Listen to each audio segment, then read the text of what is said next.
Police বাহিনী, সরকারি আইন শৃঙ্খলা বাহিনী হামলা করতেছে।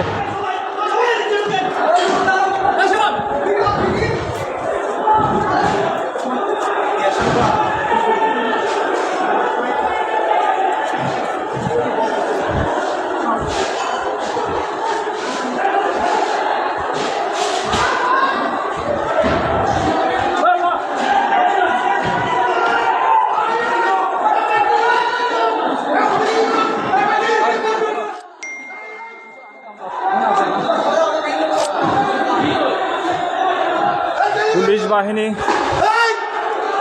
এবং আবার আবার সাউন্ড গ্রেনেড, ওরা মহিলাদেরকেও চাচ্ছে না। ওরা পুলিশ বাহিনী নয়, এখন গুন্ডা বাহিনীতে পরিণত হয়েছে। ইট পাটকেল এবং লাঠিচার্জ করতেছে।